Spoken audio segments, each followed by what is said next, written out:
Hello, I'm Isaac Hayes III, founder and CEO of Fanbase. Listen to what I'm about to tell you.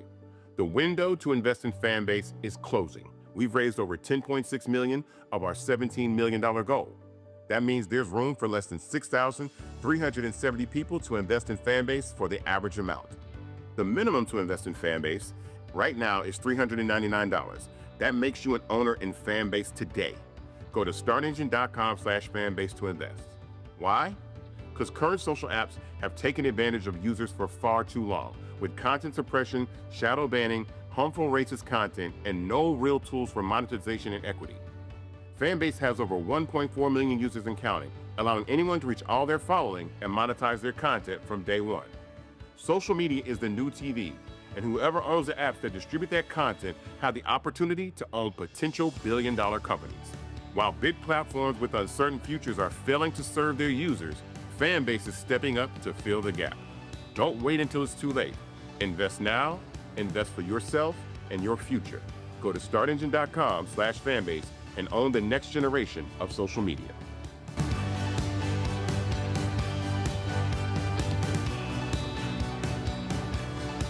Black Star Network is here. Hold no punches. I'm real revolutionary right now. Black power. Support this man, Black Media. He makes sure that our stories are told. Thank you for being the voice of Black America, Roland. Stay black. I love y'all. All momentum we have now, we have to keep this going. The video looks phenomenal. See, this difference between Black Star Network and Black-owned media and something like CNN. You can't be Black-owned media and be scared. It's time to be smart. Bring your eyeballs home. You dig?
Hello, I'm Isaac Hayes III, founder and CEO of Fanbase. Listen to what I'm about to tell you. The window to invest in Fanbase is closing. We've raised over $10.6 million of our $17 million goal. That means there's room for less than 6,370 people to invest in Fanbase for the average amount. The minimum to invest in Fanbase right now is $399. That makes you an owner in Fanbase today. Go to startengine.com/fanbase to invest. Why? Because current social apps have taken advantage of users for far too long, with content suppression, shadow banning, harmful racist content, and no real tools for monetization and equity. Fanbase has over 1.4 million users and counting, allowing anyone to reach all their following and monetize their content from day one. Social media is the new TV, and whoever owns the apps that distribute that content have the opportunity to own potential billion-dollar companies. While big platforms with uncertain futures are failing to serve their users, Fanbase is stepping up to fill the gap. Don't wait until it's too late. Invest now, invest for yourself and your future. Go to startengine.com/fanbase and own the next generation of social media.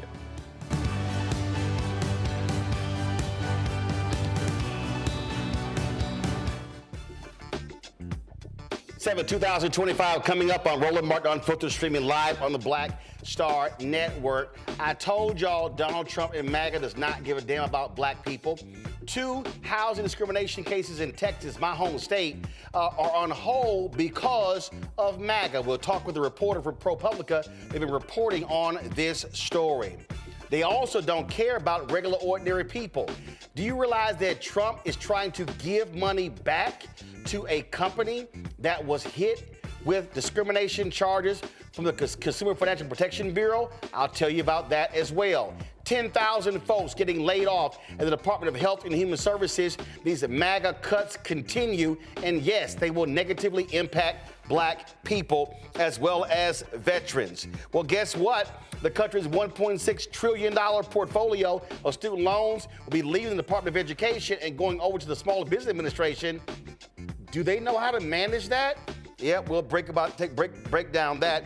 Also, Phoenix, Arizona, cops, they actually repeatedly punched a black man with cerebral palsy. They get suspended for 24 hours. Does that make any sense whatsoever? Also, we showed you yesterday the confrontation in Tennessee between State Representative Justin Pearson and a MAGA Republican. He'll be joining us today to talk about what took place in Tennessee. Also, big election in Wisconsin, Supreme Court race 5 days from now. We'll be talking to a grassroots organization trying to get the black vote out to defeat the Elon Musk-funded Republican. It is time to bring the funk on Roland Martin Unfiltered on the Black Star Network. Let's go. He's got it. Whatever the miss, he's on it. Whatever it is, he's got the scoop, the fact, the find. And when it breaks, he's right on time and it's rolling. Best believe he's knowing. Putting it down from sports to news to politics. With entertainment just for kicks, he's rolling. It's on go, roll, y'all. It's Roland Martin, yeah. Rolling with Roland now. He's funky, he's fresh, he's real, the best, you know he's Roland Martin now.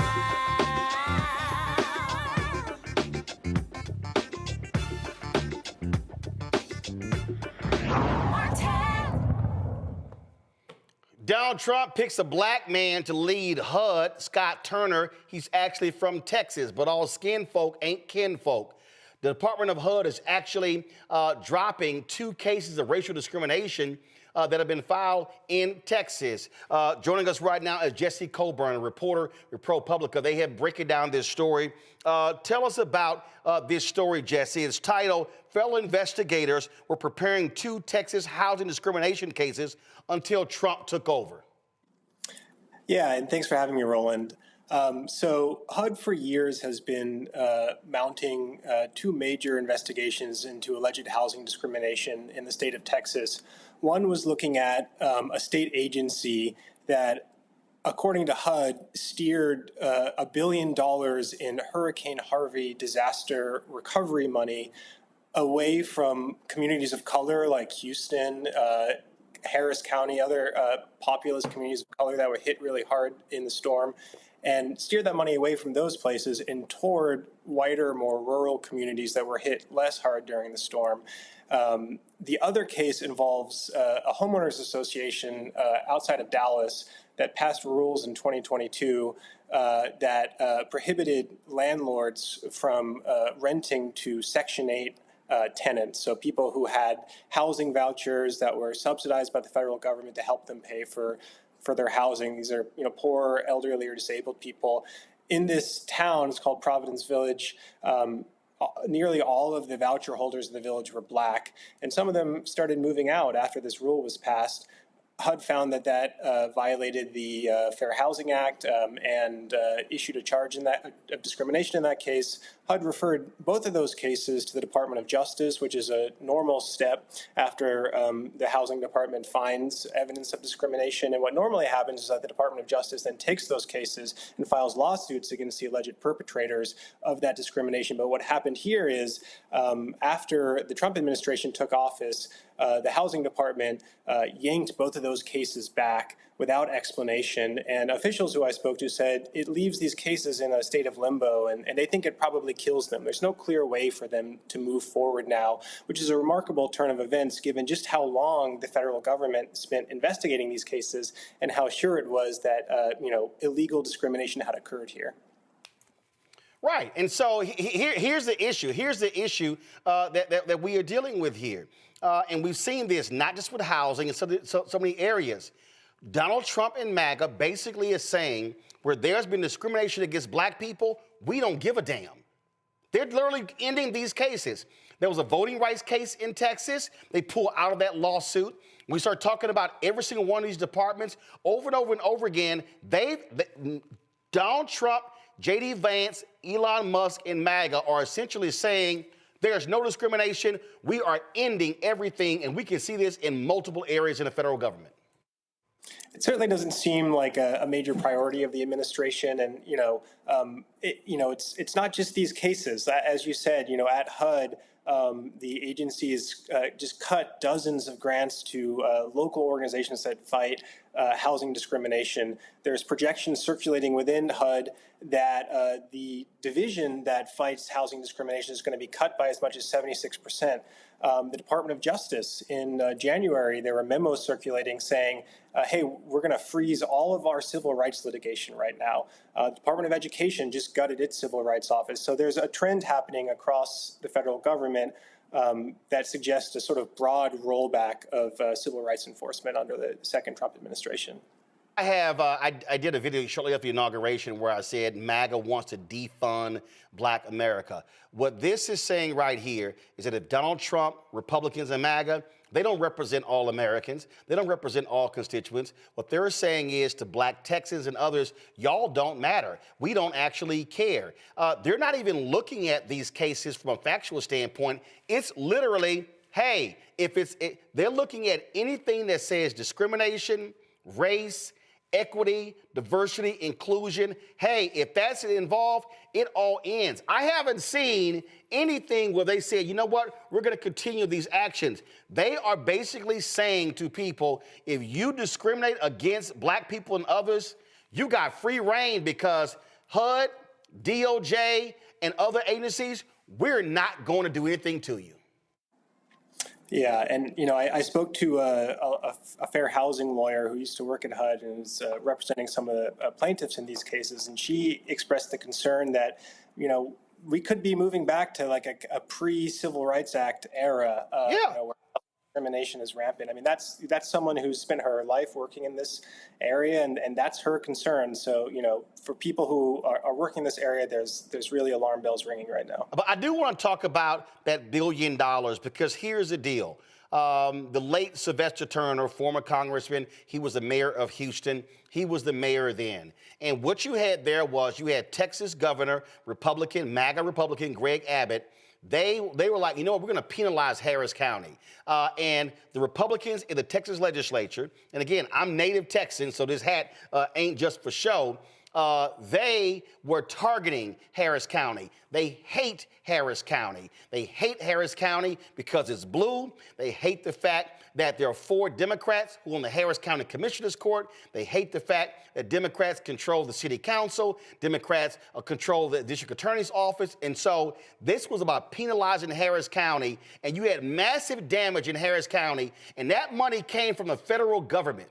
That money came from the federal government, and this is the problem when it goes to the states, where the governor can say, I'm going to decide how it's being spent, and they simply said, we're going to screw Harris County, and we're going to spend the money elsewhere. And to me, and I would love for some lawyers to weigh in, but this actually has a negative impact, as your story lays out, on African Americans and others, because these are largely black and brown people who were impacted by this. That's certainly HUD's view. I mean, it's kind of remarkable. In the city of Houston, I believe half of all buildings were damaged in Hurricane Harvey, and the city of that initial $1 billion didn't get a penny. Harris County, not a penny. So, when you think about, the sort of racial composition of the city of Houston and of the other counties that, were basically snubbed for this money, it's not hard to see why HUD came to the conclusion, that there was a sort of race-based discrimination here. Yep, absolutely. So essentially, with them abandoning this, do the residents there have any place to go? So the plaintiffs or the complainants in the cases, they can bring their own lawsuits, but that's a costly and time-consuming process. And in the Hurricane Harvey case, they'd be fighting the state, which has endless resources to litigate these cases, and they've shown that they really don't think the cases have any merit. They've disputed the allegations from the start. I don't see them backing down from a fight on this. But, it's really the federal government's job to enforce civil rights laws. So I think some, fair housing advocates would argue, the victims of this alleged discrimination shouldn't have to, spend their own time and money, fighting these cases in court. That's the government's job. And, as they see it, the government's not doing that here. So, short of that, it's not really clear how these cases move forward. They might just die on the vine. Folks, here we go to my iPad. Folks, if you have the time, go to ProPublica.com, ProPublica.com.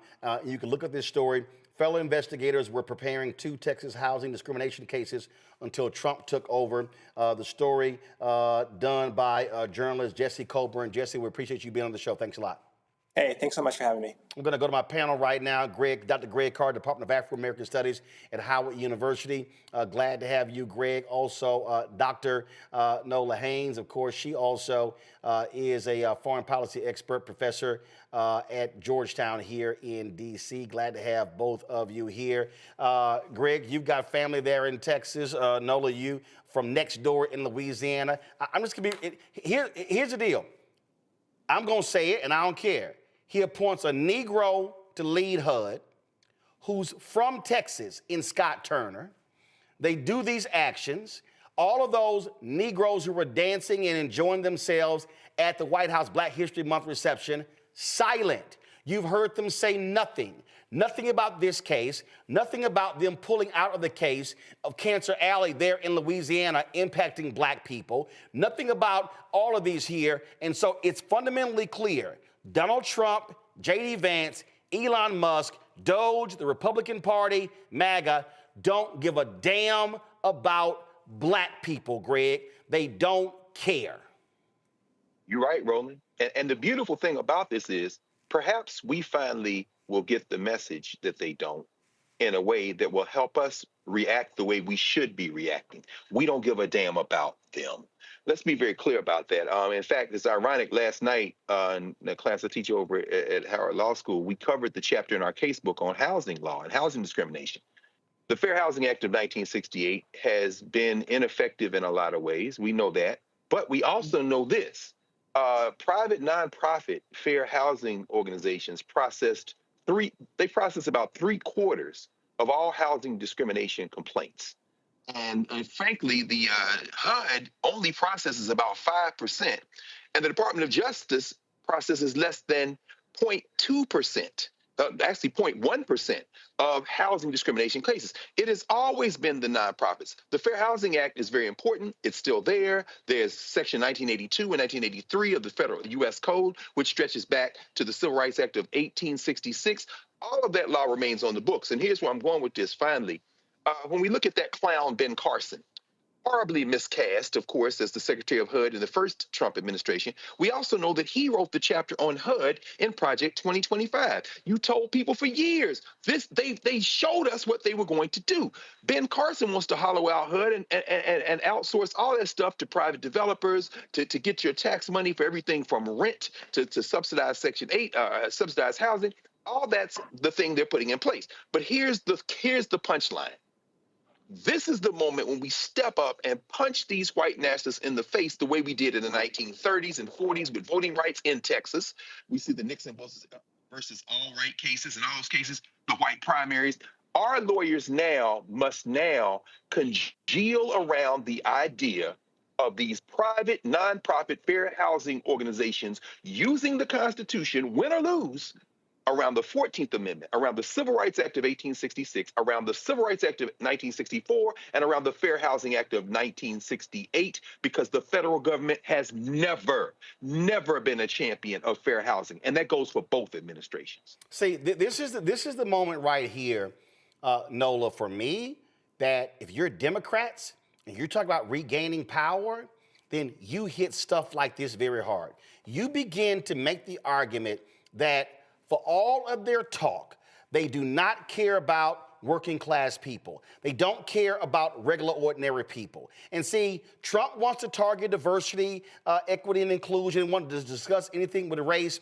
But this is where you say, listen up, Latinos. What Trump is saying is, they can discriminate against you and they will do nothing. You say the same thing to black people. Democrats have got to be, to me, using language where you are saying they are screwing you over. They want to take your money that was awarded to you and give it back to these folks in the Consumer Financial Protection Bureau. To me, that's the argument that you should be taking. They're going to be far more aggressive in doing that versus some of the basic language they've been using. I agree. How the Democrats decide to punch back, because that's absolutely what needs to happen. As we're talking about this, I cannot get that disgusting video of Kristi Noem out of my head. And what that signals for me, as she's standing in front of those stacked human bodies for some sort of disgusting, sick photo op, it just reminds me how much these people don't consider us to be human. It's not even about, oh, they don't care about black folks, they don't care about Latinos. Of course not. They don't think we're human. They don't, you see what I'm saying? Like the idea that they care about how we are being mistreated, that they care that overwhelmingly that their policies are specifically targeting us, they do not care. And what they are banking on is that the rest of the country won't care either, that other people will not care. Right. So I think the Democrats need to come back and stay on this issue and make the American people understand what we are up against. This is not just dismantling of the federal government, which, snatches away the future of the black middle class. This goes a lot deeper. And that's the Democratic Party needs to get down to that nugget of that thing inside of you. You know what I mean? Like that's where they need to touch deep down, because this is way beyond lengths, firing people from their jobs. Absolutely. And see, I need people to understand what's going on. I need everybody to understand what's going on here. And if y'all don't understand it, I broke it down right here. What is happening before us, Project 2025, this right here, go to my iPad, Henry. This is what Greg was referencing. This is the chapter that Ben Carson wrote on HUD. First of all, we know he didn't write it because he ain't that smart discussing housing. So let's be real clear. He put his name on it, or his name was attached, or he agreed to allow his name to be used, but he is not that smart on housing policy to write this section. This was written by white conservatives in the Heritage Foundation. But I lay out in my book, White Fear, how the browning of America is making white folks lose their minds, that the attack on civil rights and on things, not just DEI, but the attacks on, again, fighting discrimination, this is because of this. They are scared to death. And the reason, Greg, I keep saying why Democrats should not run away from this versus trying to use this non-racial language to appeal to white people, the reality is Vice President Kamala Harris did not lose because she lost white voters. In fact, the polls show, the exit polling, the data show from Black Voter Project, from pollster, from my man Terrence, and from Hit Strategies, that she got on par the number of white votes as Joe Biden did in 2020. Where she lost was there was a decrease in Black turnout, Latino turnout, and young turnout. And this, to me, is where you say, guess what? Ain't no Democrat gonna get higher than what Biden and Harris got with the white vote. But if you're gonna win by jacking up Black turnout. And what you say is, you hit this right here. You say, Black America, Donald Trump, and MAGA has no concern about protecting your rights. They want to allow people to discriminate against you, and then you just simply cite their own actions. That's how you reach the folk who have been tuning you out. You're absolutely right, Roland. And for me, I'm excited, actually. I'm very much energized by the moment we're in. Because we're gonna, hopefully, and this is with our effort, as you say, we're going to finally have it out with these white nationalists. John Henry Clark used to say this: Black people, you have no friends. And I'm saying that, and I'm so glad that you were in conversation last night with my friend and colleague Sherilyn Ifill, who's opening her 14th Amendment Center here at Howard at the law school tomorrow, 9 to 4, and the public is invited, as she talked about last night. Because now is the time when we come out of the defensive crouch and we punch these white boys in the face. The dog killing Kristi Noem is standing there because, as her molten face vomited some other form of supremacy, she is desperate. It is exactly what you said. It's not white hate. White hate comes from white fear. And so they are terrified, and they should be. Why? Because this is the end, friends. Your demographics are cratering. You're losing support. There was an article in the Financial Times today that talked about how poor whites in rural Louisiana, their hospitals are going to close if MAGA Mike Johnson, whose district 53% of those people rely on those benefits between Medicare and Medicaid and Obamacare, while these people cut their throats, these white nationalists will go to the grave voting and choosing their whiteness over their lives. But as you have said for a long time, as our friend Gary Chambers says in Louisiana, when we vote our numbers, we win. This weekend, I was in Atlanta. Brother Randall Mangum, who is Georgia State Senator, District 55, his district includes Stone Mountain. He was saying, to the point you're raising right now, Roland, he said 400,000, almost 400,000 people, Black people, didn't vote this year who showed up in 2020. And they carried Georgia by over 100,000 votes. That was enough to deliver Georgia blue 4 times almost. If we organize, if we participate, we win. And this is, last thing I'll say, this is the point you're raising, Roland. It is so critical, and it excites me to no end. Listen. These whites, stop chasing these white boys. Send James Carville back to the swamp. Send Joe and Mika back to the studio, and we roll over them like the sea. And not only will we win, history shows us we will always win when we do that. This is the time to be excited as far as I'm concerned. Indeed. And a little bit after this next segment, we're going to talk about Kristi Noem. Nobody's talking about the fact that she also was likely standing in front of a green screen. I'm gonna show y'all what I'm talking about when we get to that segment. We're gonna go to a break. Yeah, I'm trying to tell you. When I show it, you're gonna see it. Trust me. When I show it to you, you're gonna be like, "Hold up, what happened right there?" I just can't. Y'all can't wait for that. That's gonna be in about 20 minutes. All right, y'all gonna go to a break right here on Roland Martin Unfiltered on the Black Star Network. When we come back, lots more to discuss. We're gonna talk about the slashing of 10,000 jobs in health and human services. Yeah, 10,000 more jobs. A lot of veterans, and trust me, a lot of black people as well. Also, they're moving the control of the small business, the student loan portfolio, out of the Department of Education over to the SBA. Is that a smart move? Ain't nothing the Trump folks doing is smart. That's next, right here on the Black Star Network. This week on the other side of change. The economy is not working. Trump's got trade wars, recalls, the price of groceries are through the roof. And there is a better way. There is another way. Join us as we talk more about it and we reimagine something better on the other side of change. Only on the Black Star Network. We begin tonight with the people who are really running the country right now. Now, Trump is often wrong and misleading about a lot of things, but especially about history. Donald Trump falling in line with President Elon Musk. In the wake of the unsettling news that MSNBC has canceled Joy Ann Reid's primetime show, The Readout, Roland Martin and the Black Star Network would like to extend an invitation to all of the fans of Joy Ann Reid's MSNBC show to join us every night to watch Roland Martin Unfiltered, streaming on the Black Star Network for news, discussion of the issues that matter to you, and the latest updates on the twice impeached, criminally convicted felon-in-chief Donald Trump and his unprecedented assault on democracy, as well as co-president Elon Musk's takeover of the federal government. The Black Star Network stands with Joy Ann Reid and all folks who understand the power of black voices in media. We must come together and never forget that information is power. Be sure to watch Roland Martin Unfiltered weeknights, 6 p.m. Eastern at youtube.com/Roland S. Martin or download the Black Star Network app. What's good, y'all? This is Doug E. Fresh, and you're watching my brother Roland Martin Unfiltered as we go a little something like this. Hit it. It's real.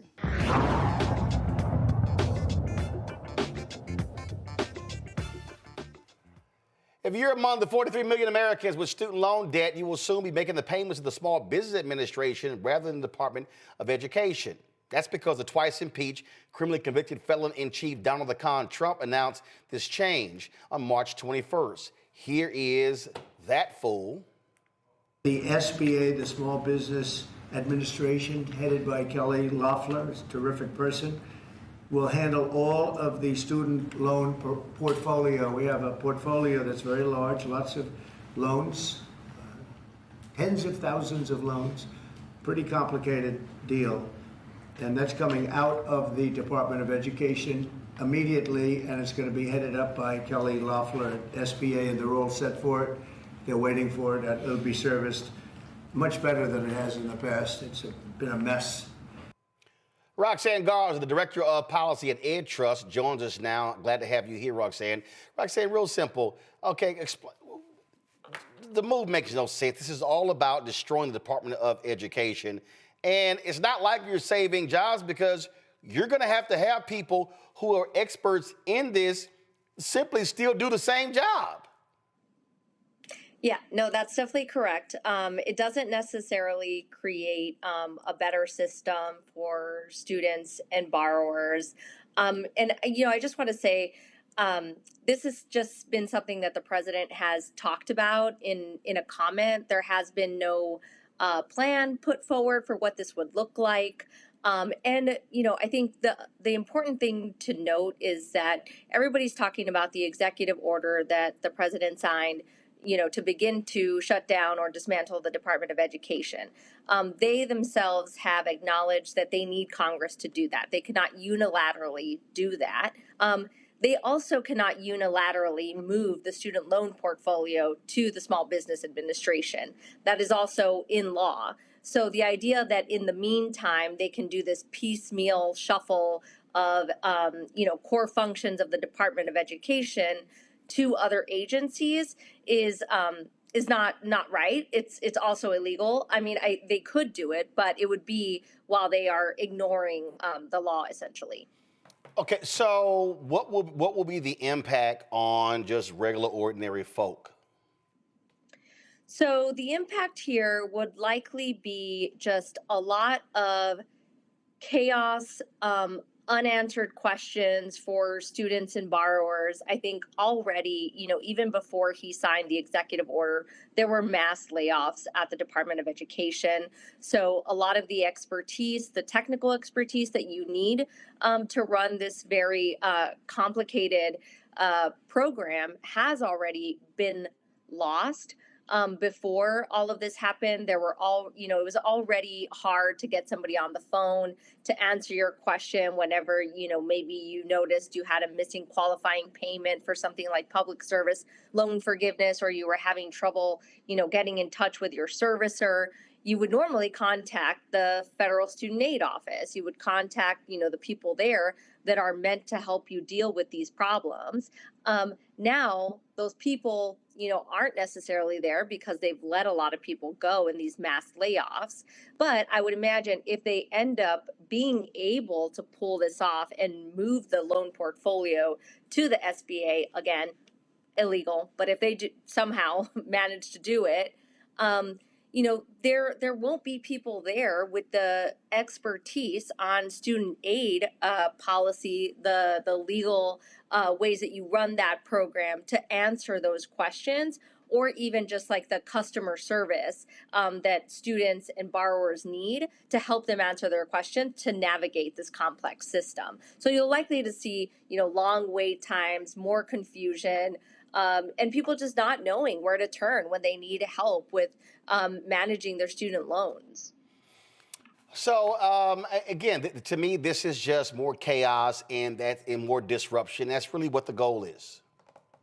Yeah, I think that's right. I think, causing chaos, wreaking havoc. We already saw that in the last couple of weeks when the Department of Education essentially took down the applications for the income-driven repayment plan. So there was no option for folks to go online and apply for an affordable, manageable repayment plan. The department just reinstated that application, put it back online yesterday due to a legal challenge that was brought forth by the AFT, but they are not actually processing these applications yet. So again, it's already wreaking havoc on a system where borrowers are already living in limbo. They don't really know what to do. They don't really know where to turn on their questions about their student loans. And then infusing that with this conversation of, well, let's move the portfolio to another agency, the Small Business Administration, which we don't really know, why. I think more importantly, the president said, that they will do a much better job. There's been no evidence, no plan to show why they would be doing a much better job at serving, students, their families, and borrowers. All right, then. Well, listen, it's more drama. That's what they want. It makes no sense whatsoever. Anything else that our audience needs to know? I would say, if you are having trouble reaching somebody at the Department of Education or in this shuffle, if you're having trouble accessing, answers, I would reach out to your member of Congress. They have caseworker teams that are meant to help when you're having trouble with an agency. That's what they're there for. They should also know that these announcements, these executive orders are causing distress for their constituents. They're having trouble getting their questions answered. So I would definitely reach out to your member of Congress, make sure they know, tell them, why this is a bad idea, why this would be, a terrible thing to do at a time when, students and borrowers and their families, this is the last thing they need. They don't need more concern and confusion and chaos around, the payments that they need to make for their student loans. So I would definitely just make your voice heard in that process. All right. Roxanne, I appreciate it. Thanks a lot. Thank you. Folks, a little bit earlier, Greg talked about the pathetic individual who is the Director of Homeland Security, Kristi Noem. Well, she was touring the prison in El Salvador wearing a $50,000 to $60,000 Rolex. And she decided to post this on social media. It said, I toured the CECOT, El Salvador's Terrorism Confinement Center. President Trump and I have a clear message to criminal illegal aliens, leave now. If you do not leave, we will hunt you down, arrest you, and you could end up in this El Salvadorian prison. And this is what she said. Here at CCOT today and visiting this facility. And first of all, I want to thank El Salvador and their president for their partnership with the United States of America to bring our terrorists here and to incarcerate them and have consequences for the violence that they have perpetuated in our communities. I also want everybody to know, if you come to our country illegally, this is one of the consequences you could face. First of all, do not come to our country illegally. You will be removed and you will be prosecuted. But know that this facility is one of the tools in our toolkit that we will use if you commit crimes against the American people. I just got some very... So I want y'all to notice something. I don't really know what the hell. Do y'all notice the glitch here? I want y'all to look at the guy. I want you to look at this guy right here. Okay? I want y'all to look at this guy right here. And I want y'all to see how the video skips. I'm trying to figure out, was she in front of a green screen? What the hell were they doing with this here? Just watch this video again. Visiting this facility. And first of all, I want to thank El Salvador and their president for their partnership with the United States of America to bring our terrorists here and to incarcerate them and have consequences for the violence that they have perpetuated in our communities. I also want everybody to know, if you come to our country illegally, this is one of the consequences you could face. First of all, do not come to our country illegally. You will be removed and you will be prosecuted. But know that this facility is one of the tools in our toolkit that we will use if you commit crimes against the American people. It's like the video skipped as if it was recorded. But the bottom line, yeah, if you actually look at it, y'all, I'm trying to figure out like what, nobody does the same movement, and you can literally see in the background the guy skips. Like it literally skips while she's talking. So that's just me. Jesse Coburn joins us. Jesse, I want to go with you. First of all, let's talk about this hack right here. She has been playing costume ball since she got named. I mean, every time she goes somewhere, I swear she literally got the job and said, hey, I want y'all to send me all of the Department of Homeland Security outfits so I can go out there and just front. She's been out there riding horses, shooting guns, showing up in a bulletproof jacket. First of all, you know damn well her silly ass not out there on the front lines at all with the outfits. Y'all go to my iPad. Here's some of, look at this here. She got the hat, she got the cowboy hat, then she got the firefighter outfit. Let me go over here and see if I can just click photos so we can see what the hell pops up. But she been absolutely playing dress up. But you know what, though, Reese, this ain't nothing new. This is a link here. This is her playing dress up when she was the governor of one of them Dakota states. So she used to playing dress up as a public official. How many costumes does this raggedy ass bitch have underneath her belt? Good Lord. I mean, she was doctor, nurse. Now she's jail warden. It would be ridiculous, but I feel like this is all a game to them. They really think that this is one big like action movie. Yes. Like Donald Trump is Terminator. She's fill in the blank. She playing every white woman villain. She's signed up to be in the damn cast itself. She's like the Avengers of white woman villains, okay? And for some reason, they seem to think that this actually reflects well on them because they're sick, sadistic people. But she's a very unserious person in charge of very serious matters. And unfortunately, she, along with Hegseth and all these other dumb motherfuckers, are not equipped to do the job. Certainly not do the job competently or legally. But luckily for her, I should say, and unluckily for us, she's in an administration where competence and following the law and actually being strategic is not part of the job description. It's just looking the part. I mean, here's the whole deal. You see it right here, Anola. Again, what we're dealing with here is, and Reese said it best, and I need people watching and listening to understand, everything about Donald Trump is a TV show, okay? They are deporting fewer people every week than Joe Biden did. The difference is Joe Biden did not turn the Department of Homeland Security into 48 hours. Or what's that cop show? What's the other cop show? Not just cops. No. What's his name? The boy at Dan Abrams has a show. It's like 24-hour live. It's like where they go live with police department. That's all this is. This is a television show to them. It's all about high production. And it's like, oh, they're getting stuff done. They're not.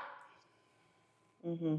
Absolutely. And I'm reminded of the text in the now famous Signalgate, you know, when Pete Hegseth is excitedly using terminology like ops security, then he's like, oh, that means operational security. You know, like Reese said, they're playing dress up. It's like high school children who are in charge of, you know, running the country. And then, yes, there's this element of let me entertain you, but they are breaking very serious things. And, you know, Trump sitting there talking about the Department of Education and how the Small Business Administration, they're going to get going right away and they're there, they're ready to prepare. No, they're not. It's a lie. They're not prepared. They don't know how to operate these systems. They do not know what they are doing. All they know how to do is to create chaos and say, oops, I broke it, and have no plan to fix it.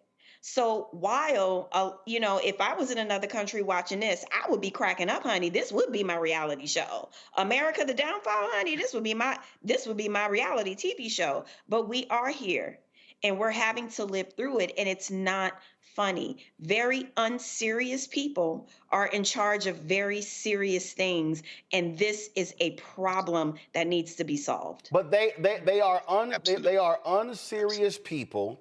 But what they're doing, Greg, they are appealing to these people who don't pay attention, who really don't watch the news.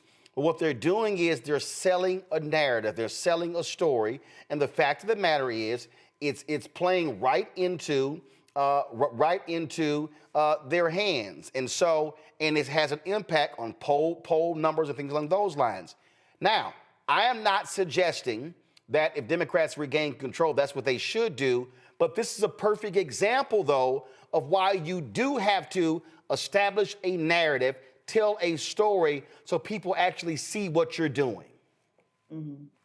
Absolutely. And we can't stress this enough. This is why the Black Star Network, as I say, you built it for a time such as this.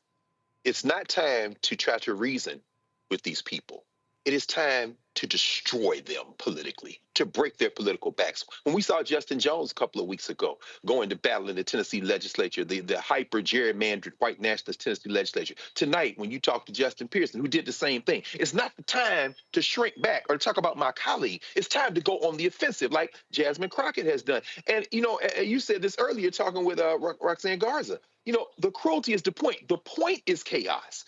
They got a $4.5 trillion tax cut they're lining up. That's the thing for us to keep our eyes on if we're going to keep our eyes on anything. But all the rest of this stuff, and you just said it again, you know, he didn't staff a cabinet. He cast a cabinet. And whatever his obsession is with 1980s, I don't know, Cinemax After Dark, D-list porn stars, like the ones who look like Kelly Loeffler or Cruella DeVille, Tulsi Gabbard or Kristi Noem. These are aging porn stars from the 80s. And he's got a fascination with these white women with this fake ass hair who look a certain way. But here's the point. They caught the car. It's a beautiful thing. They caught the car. The federal government is too big for them to destroy. They don't have enough staff. Even in part 3 of Project 2025, where you're supposed to get all these resumes in and fill these staffers, they can't do it. The SBA that the Secretary of Wrestling ran in the first administration, you can't do it. Like Garza said, you've got to get Congress to go along with that. But guess what? MAGA Mike doesn't have the numbers. Today it was announced they had to pull Stefansik's ass out of the nomination for UN because they need the vote. What? You know what? We ain't got to put up with this long. There's a special election, 2 of them in Florida. They pulled her back from New York because it borders Canada. Her district borders Canada. They may have flipped that seat if she had gone to the special election. Let's be crystal clear. We got 20 months to deal with this. And if you change the narrative, You come to Black Star day after day, hour after hour, week after week, month after month. You organize. We understand that on their side, they've got a man whose mind is melting before our eyes. He's signing paper with crayons. They going on social media sites and apps and having group chats, in part, I think, to evade telling him anything. Look at Junior Varsity done spilled his ass. And Nola, I know you're going crazy, because all those countries around the world that used to share intelligence with the United States, they ain't about to give them shit. They like, I'm not showing you shit. I found your social security number and your telephone number in the dark web. You were in Russia tweeting and texting in the group chat. Then you talk to this woman who got a little Cruella Divine gray streak out her hair, and she's sitting up there looking like she about to cry, and you ask her where she was, and she said, I don't know. Ain't you in charge of all the damn spies in the country? They took the car. They are going to implode. All we got to do now is organize, and we will roll over them like the sea. This is a beautiful moment if we can get our act together. Indeed. So Greg there mentioned where we're going in terms of what we're doing with this network. Let me explain to y'all how Black people get screwed by folks. It's time for our Where's Our Money segment. Did Nola speak in that last segment? He did. He's been frozen out. Facing an extinction level event. We don't fight this fight right now. You're not going to have Black-owned media. All right, folks. So I told y'all in the 6.5 years that we have done, we've launched this show and the network. I have had numerous meetings with major corporations and with ad agencies. And I'm talking about Group M, I'm talking about Dentsu, I'm talking about Publicis, I'm talking about IPG. I mean, I can go on and on and on and on and on, all of these different agencies that we've met with. And you know what many of them have told me? We don't buy news. We don't buy news. We don't buy news. I've met McDonald's. We don't buy news. I've met with JP Morgan Chase, flew to New York, all these companies. And it's amazing how folks say, we don't buy news. Well, the Financial Times dropped this story right here. And I'm going to show y'all right now. And if y'all want to understand the lies being told, it's right here. Blue chip advertisers flock to Fox News following Trump return. Viewer numbers have soared in past year, prompting many companies to return to the Murdoch-owned channel. So when you go into this Fox News has attracted 125 new blue chip advertisers since the U.S. election. And what does it say? Companies include Amazon, GE Vernova, JP Morgan Chase, Netflix, and UBS have recently aired advertisements on Fox News for the first time in the last 2 years. Jeff Collins, Fox Corp's president of ad sales, said historically after an election, networks will see ratings dip. When we saw an acceleration in ratings, we saw new advertisers coming in. Well, guess what, y'all? We've seen a dramatic increase in our numbers since the election. Haven't seen any of these companies advertise. See, I've been telling y'all, I need y'all to understand something, because some of these Simple Simon Negroes love to sit here and say, man, there you go, you big and white man for money. Well, first of all, any dumbass that says that doesn't understand the media business, because the media business is driven by advertising. Every media company, Disney, Comcast, Fox, all of them, Sinclair, run the line, Salem, all of them, iHeart, they all run on advertising. Nearly $400 billion is spent every year on advertising. Black-owned media gets anywhere from 0.5 to 1% of the advertising money.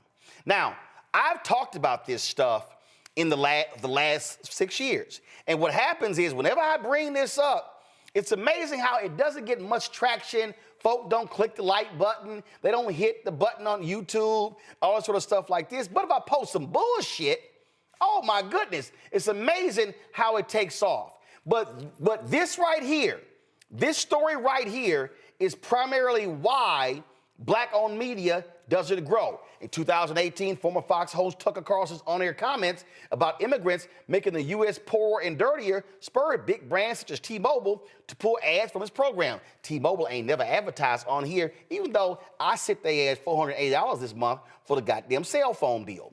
So I spend more money on T-Mobile than they spend here. So what I'm trying to lay out to y'all is this story right here. Not a single one of these brands, not a single one of these companies and not a single one of their agencies can then tell me, oh no, we don't buy news. We don't buy news. Well, if y'all don't do opinion, why y'all buying Fox News? And I don't want to hear this nonsense, well, Fox News has news shows. No, they don't. Fox and Friends ain't a news show. Bill Hemmer and Dana Perino ain't a news show. The Five is not a news show. Fox News, 24 hours, 7 days a week, is a propaganda network. But these companies will spend millions of dollars with them. Greg, I know you got to go at the top, but I want to go ahead and go to you first. This is precisely what I have been saying. This is how right-wing media and mainstream white media is funded. The reality is this here. If you take MSNBC, CNN, and Fox News, those three networks combined do in excess of $2.5 to $3 billion, not in revenue, in profit. In profit.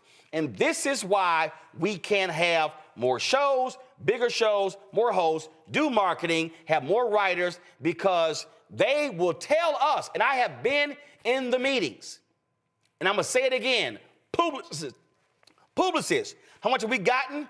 Zero. Group M, even when they had a black CEO, got zero. Horizon, zero. OMD, zero. Dentsu, zero. And by the way, the General Motors money we got was not because of Dentsu. That was because I negotiated directly with General Motors. But this is an example of how they lie to us. We don't buy news, but they will pour money into a Fox News. Absolutely, because they know they're soft white nationalists and they are protecting whiteness, and they know whiteness is always going to be there for them. But I had to say this to you, Roland, and I'm glad you say I didn't step out for a second, but I want to say this here for everybody can hear. You know, like I said, I was in Atlanta this weekend. I was over at Morehouse, and then I did something for the Howard University alumni, raising money for students because the tuition is too damn high everywhere, including this campus. And I took the MARTA. I took the train. I like to ride public transit. Get around. I ran into no fewer, probably 5 or 6 different people who were like, tell Roland, keep doing what you're doing. Keep fighting, brother. Keep fighting. Same thing when I was in Montgomery week before last with Fred Gray at the Fred Gray Symposium. The same thing. I'm saying all that to say this. When Carter G. Woodson couldn't get the grants from the white foundations, he got a little bit of money here, a little bit of money there. And finally he said, you know what am I doing? They don't fund this kind of thing. Those institutions that you have gone to time and again and will continue to fight, they fund whiteness. Woodson said, they're not going to fund me, and I don't want them to fund me. His independence, the Association for the Study of African-American Life and History, was based on nickels and dimes for school children, from black educators, from black churches, from black folk who gave money. And that institution continues to this day. There is no Black History Month without Asala, and there's no Asala without the black community. I'm saying this, all that to say this, Roland. As you continue to wage this war, and I saw something you put on social media, I just saw it, where you said, oh, y'all want to stop all the DEI at Michigan? If those black players stop playing, I bet you run back. Watch this, y'all. We are at a moment when everybody's true colors are being revealed.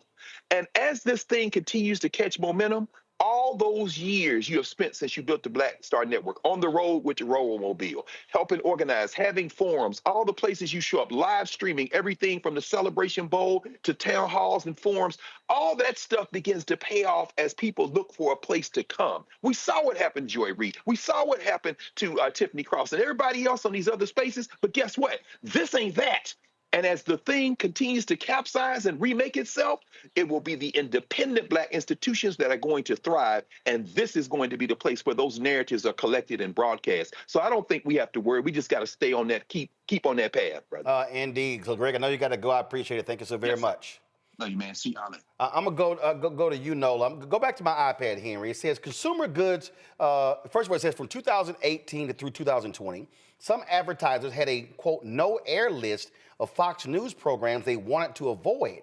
According to a person close to the company, these tended to be opinion shows, such as Tucker Carlson's nightly program, the person added. Consumer goods company Procter & Gamble, one of the largest advertisers in the United States, stopped running ads during Carlson's nightly show, but returned to that slot in 2023 after he was ousted from Fox. P&G said its ads appear on a wide range of media that deliver a breadth of content. We constantly monitor advertising placement to ensure the media companies from which we buy ads meet these standards and address any potential issues directly with the appropriate parties. Now, a couple of years ago, we actually had a partnership with Procter & Gamble. We advertised we actually broadcast from the Cincinnati Music Festival, covered the event down there. Haven't done anything since, even though we deliver the numbers. And I remember the CMO of Procter & Gamble at a conference of Black radio executives actually said that what we did was a great way of delivering value. Mark Pritchard, here's the problem. They ain't spent $1 with us since. Now, we've had meetings, but I keep telling these companies and these agencies, I can't deposit meetings. And at those meetings, I'm the only one in that meeting not getting paid. They getting paid to be in the meeting, not me. Listen, people will pick your brain to death, honey, and not pay you a dime. But I'm glad we're having this conversation, especially as new media seems to be all the buzz and everybody's using that terminology. You know, I loved everything that Greg said, and I am going to invoke his prophetic voice, and speaking life into this is where people will come. This is where people will come to get their information, their news. This is where people will come to be in community. And so I'm going to speak that life into that. But, this is a really important point as people are trying to think about, I'm part of a group called Persist, and still in the messaging world. I can tell you from Persist and all over the place in the national security community, so many conversations are being had about, okay, how do we do this new media thing? Everybody's trying to figure out where we're going to get money from. How do we do it? How do we match what the Republicans did for the last presidential cycle? How do we find money for content creators? How do we find money for influencers? How do we reshape this news ecosystem? And here you sit, Roland, you've been ahead of the game in that regard. But this is, to Greg's point, this is a pivot. This is a time of change. And everyone is recognizing that the media landscape is changing, and they are going to feel it. This is my prediction, my prophetic voice. The same way Target's sitting up there looking crazy, and this is the only thing that's going to get through to them. They gonna continue. All right, y'all keep playing. Y'all keep giving y'all money to these divisive, racist people. And guess what? When your little product's not selling, you gonna wonder why. You gonna FAFO your way out of that job on the board. Like, I'm just here to warn companies, Black people, we are using our resources very differently. And if you don't support us, we will not support you. See, here's the thing, Reese. I believe in just calling a thing, okay? And so here's an article right here. It says 2024 top agencies in the world by revenue. And then it says the top 15 agencies in the world. And you see right here, WPP, Accenture Song, Publicis, Omnicom, Deloitte Digital, Interpublic, group of companies, Dentsu, Blue Focus Communications Group, IBM, IX, Hakuhodo, Shell, Vivendi's, Havas, TCS, Interactive, Stagwell, InterOcean Worldwide. And see, underneath that, see, they own a whole bunch of other agencies, okay? So what people need to understand is that in the agency game, what they do is they actually, they own a lot of stuff. They buy a lot of stuff. And so what happens is they actually own all the different agencies. And so it's called the Big Five holding companies. Go back to my iPad, WPP, Omnicom, Publicis, Interpublic, and Dentsu. So you take a Group M, they're under one of those particular companies, okay? Now, again, I need everybody who's watching and listening to understand what I am telling you. I have personally met with Group M. When Kirk McDonald was the CEO, a brother, we met with them, okay? I met with the whole team. If I could start naming names, I'd start naming names. I've met with Dentsu. I've met with the chief investment officers of OMD. I've met with folks at Publicis. I've met with the folks at Interpublic Group. What has been the result? Now, mind you, what do we have? We have the largest black news and information network, digital network in the country. Nobody else is doing what we're doing. Byron Allen has shut down his Grio TV linear network. Shut it down. Nearly laid everybody off. Okay? They ain't doing it.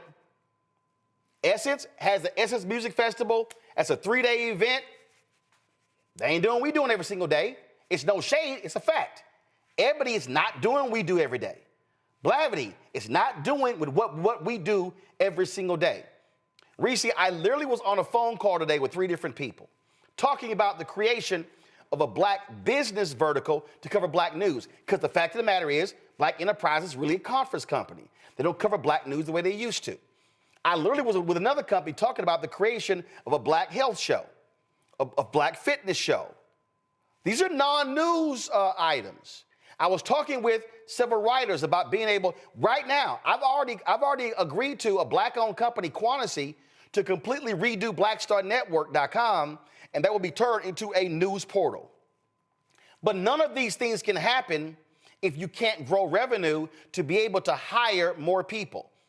I have a plan as we speak right now that if $5 million additional dollars comes into our company every single year, I can literally hire 25 to 30 new people to expand what we do. But what I hear from every single one of these companies, Reese, dating back to 2020, because see, I knew we launched September 4th, 2018. I knew that was the end of the year. I knew all of 19, I would not have had the data to back up why they should spend with us. But when 2020 hit, had all the data. And here's the reality. All of these agencies, $0 have been spent. And out of the brands that have done stuff with us, Procter & Gamble, once, McDonald's, once, General Motors, current deal, this is now the multiple deals. The only, Pepsi met with all they folks, nothing happened. The only company that has consistently partnered with us since 2020 has been Coca-Cola.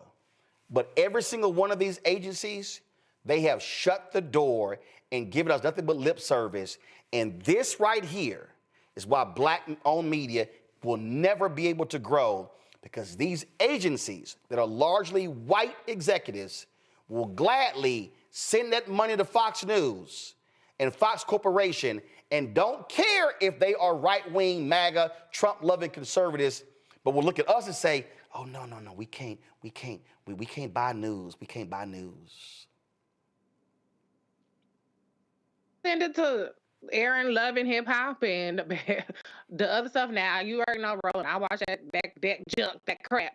But Black Mess is safe enough for them to spend money with. So why isn't Black News safe enough to spend money with? Because that is not aligned with their goals, actually. Their goals is not to help cultivate an informed and empowered and politically engaged Black audience, because their benefactors in the federal and state and local government are not the people that our people support. And so they'll play the game and they'll pretend and they'll have all these pretexts for why they can't support this, but the rules don't apply to the white side. But this is a prime example of why it irks my soul when you hear Democrats like Gavin Newsom talk about how, well, we need to sit down and we need to have a conversation with a Steve Bannon or a Charlie Kirk because they figured out something that we haven't figured out. What they have figured out, the only thing that these white boys have figured out is how to get, I won't even say figure out, but what they have working for them is that they are heavily funded.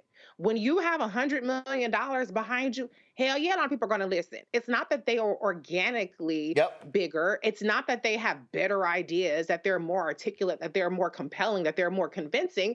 It's that they have the money behind them.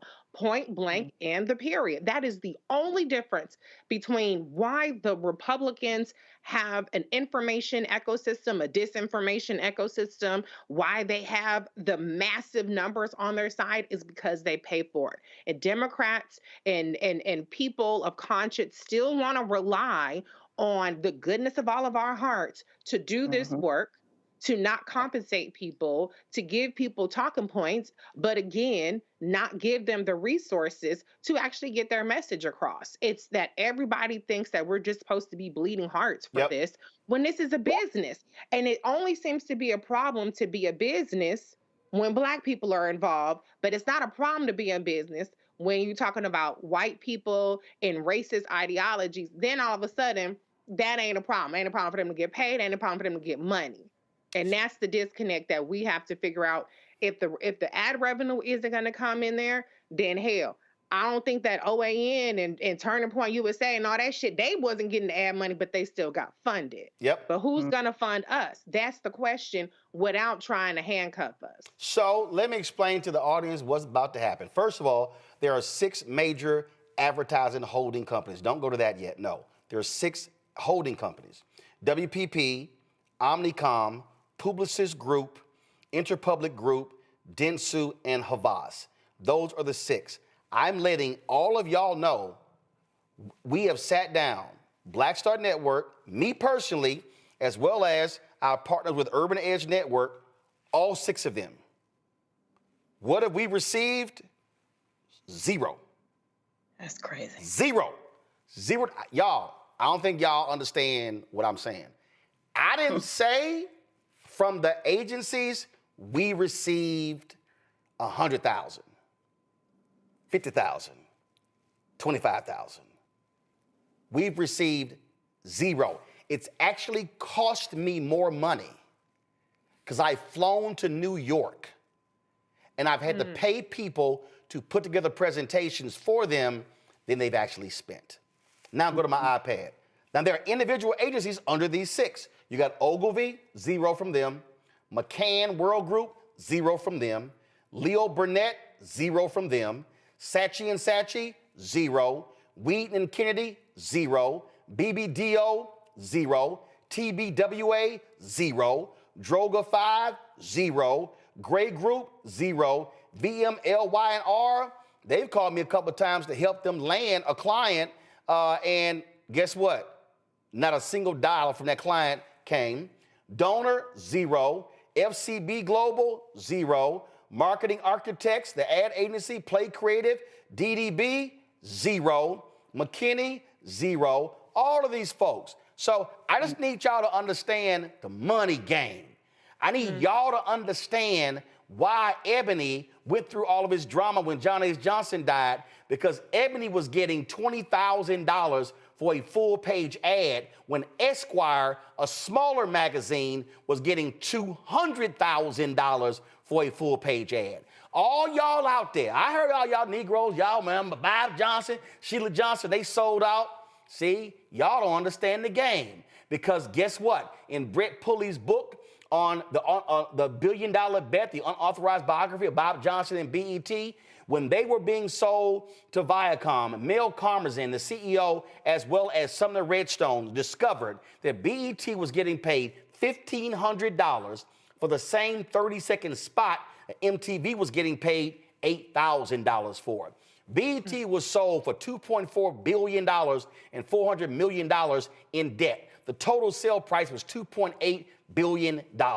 Well, guess what? If Bob and Sheila Johnson, then married, if they were not being impacted by the black tax, if they were getting fair market value for their ads, that means that if they were getting the $8,000 instead of $1,500, Bob and Sheila Johnson could have actually sold 1/3 of BET for the same $2.8 billion and still today be the majority owners of BET.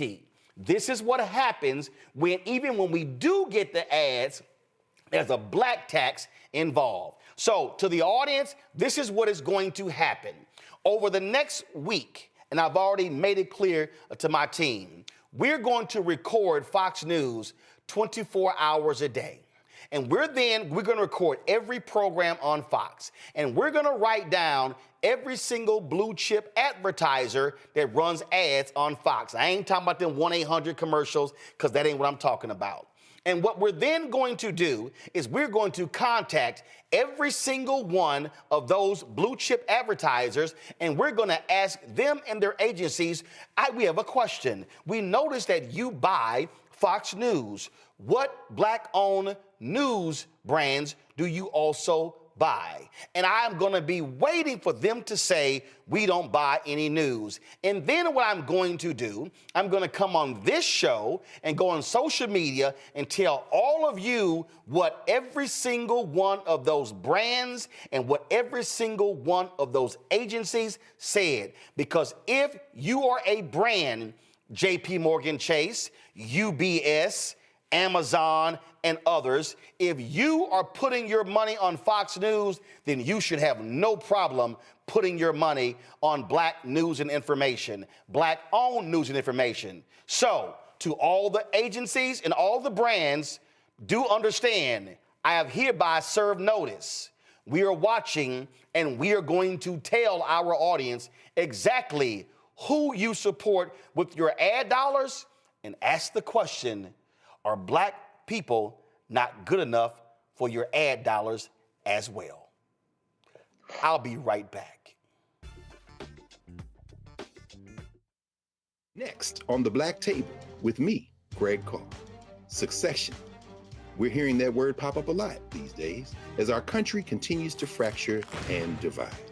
But did you know that that idea, essentially a breaking up of the USA, has been part of the public debate since long before and long after the Civil War, right up to today? On our next show, you'll meet Richard Crichton, the author of this book, who says breaking up this great experiment called America might not be such a bad thing.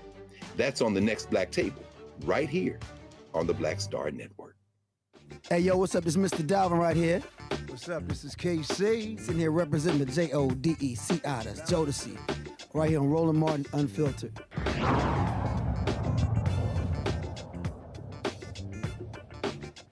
Folks, big election in Wisconsin on Tuesday, a state Supreme Court race that could determine who controls the court. Now, Elon Musk and his PACs have dumped millions into this race to support MAGA conservative Judge Brad Schimmel, who is a former attorney general there in Wisconsin. Some $81 million has been spent on this campaign because they want to beat liberal Judge Susan Crawford. Her campaign believes the billionaire's support for Schimmel is an attempt to buy support from the Supreme Court, hopeful as Musk's lawsuit is potentially headed for the High Court.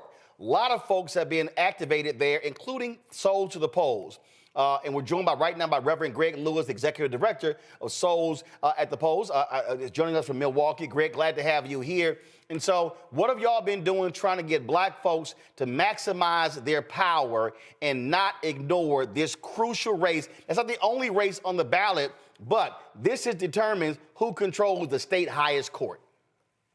You know, Mr. Martin, I'm so glad to be here with you because, you know, we've been doing everything we can because this thing has gotten so far out of control and it's frustrating so many people. We got to do all we can. I mean, we got buses to the polls, brunches with faith leaders and community leaders, yard signs, billboards, caps, hoodies, T-shirts, pins, bracelets, posters everywhere, yard signs, canvassing, radio, social media. We just doing everything we can because there's so much at stake. Medicare, Medicaid, Social Security, veterans issues, infant mortality here in Milwaukee, just about everything. And then for the poor working folks of our state, we got workers' rights, Act 10, collective bargaining for workers, housing, healthcare, education, job training, and all these things are on the line. But I just don't I don't believe people are paying attention. And so we just have to keep it moving, keep just telling people how important this is for them to go to the polls, and we really push absentee ballots, early voting, and now we're getting towards the end, and we got to push people to the polls on April 1st. And you know, the thing about April in Wisconsin is that, man, we're gonna have a snowstorm, so we really push people to vote early. But we're doing everything we can just to make sure that people know there's an election, because I talk to a lot of people and I say, man, so now make sure you go vote on April 1st. It's, well, what they voting for? I'm like, what? You know, we have become so disenchanted with everything that we don't pay attention to anything. And that's why we exist as souls to the polls, to make sure that you know there's a vote on April 1st. And here's why this is so important. Now, Henry, go to my iPad. New York Times did a story called What 11 Black Voters Think About Trump's Action in His First Month. Many Black Americans were frustrated by the Trump administration's targeting of DEI programs, but others embraced the speed at which he moved. I want to scroll down to somebody, and this is not about embarrassing somebody, but at the end of the day, she did an interview with the New York Times, and so therefore the information is public. And Greg, this bothered the hell out of me, brother, when I saw this. Keosha Wilder, 39 years old, a public school classroom aide in Milwaukee. This is what it said. Miss Wilder, a Democrat, said that she didn't vote. This is in November. She didn't vote because she believed that Mr. Trump was going to win. Now she is preparing for what she believes he will do in office. End food assistance, Social Security, and housing assistance, among other programs for the poor. I already know that everything is about to end, so I've just been trying to get myself together and look for better paying jobs, Ms. Wilder said. Racism was here before I was born, she said. The battle I choose is employment. Can we get more pay? I work in the public schools and I make $17 an hour. That is not enough. Okay, Greg, here's my problem. If you don't vote, he guaranteed to win. Like, I ain't vote because I thought he was gonna win. So, you know, I remember when I was a youngster, I heard this saying by Martin Luther King Jr. He said, the most dangerous thing in the world is conscientious stupidity, sincere ignorance, and conscientious stupidity. And that's where we are right now. People are just really, they're tuned out. They're not thinking. They're not focusing. You know, I guess people thinking about where they're going to get their next meal or where I'm going to live. But I think you ought to try to navigate your life through expressing yourself with others through power. And that's why we exist with Souls to the Polls. I'm like, okay, all those things are, you know, true. And we know that we have these racism issues and bigotry and hate and all those things. But what you going to do, just stand there and just let the anvil fall on your head? You got to at least move. You got to at least run. You know, even in martial arts, they say, you know, the first thing you do when people attack you, you know, your first line of defense is to run. We don't even do that anymore, Mr. Martin. We just stand there and just let things happen to us. And that's why I'm so frustrated. You know, I always say, man, why do you keep letting things happen to you when we can make things happen for us? Here in Milwaukee, we like 42% of the population. A lot of people don't even know that we have black folks here in Milwaukee. The Hispanic community is like 18%. That's 60%. And then all the other nationalities that are here besides white folks, man, we have the power to do what we need to do, but we like Ferguson. You know, we like Ferguson, Missouri. We just let things happen to us when we have the power to stop it, because all the things we fought for in the past, we don't take advantage of. We fought for voting rights. We fought for education. We fought for jobs. We fought to be part of unions. And now we don't even go as far as we need to go to be assured that those items that we fought for are positive in our lives. We just don't do that, and that is so mind-boggling to me. See, So I'm with you. You know, I missed you when you were here in town because I was at Pastor Valerie's church, but I saw you later. You were great. Thank you. I appreciate it. And so, you know, I keep making the point that I really want black people to understand that the most guaranteed way for somebody to win is if we don't show up. And if we vote, and the number I keep saying is voting at 70% of our capacity. I got questions for two of my panelists. I'm going to go to Reese first, then Nola. Reese, what's your question?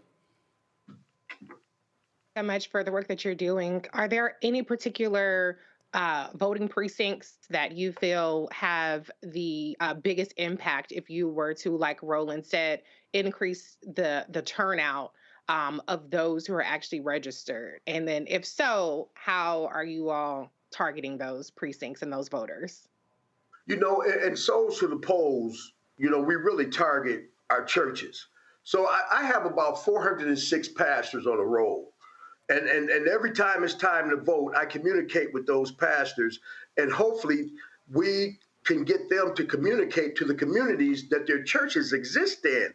And that's just about all the black community, especially 53206, which has the highest crime rate. It has the highest incarceration rate. It's like last in the country and people going to jail. I mean, all these things. I don't know if you know this, but Milwaukee is like almost last in every positive item that Americans appreciate in this country.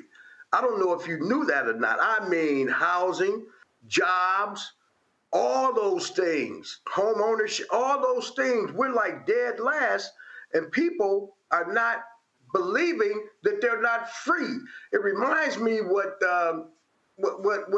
Harriet Tubman said. I could have freed a lot more people, but I just can't convince them that they're not free. I'm like, man, do you know we're getting done here? And it's so sophisticated and subliminal that they don't even know that you're being bamboozled. You know, I have to tell people every day, I say, look, you're not even the minority anymore. I mean, even in the world, we're not the minority. 8% of the world is white, 92% is people of color. And I'm just like, you know, we've been bamboozled so bad that we believe the story that we've been told. That's all to it.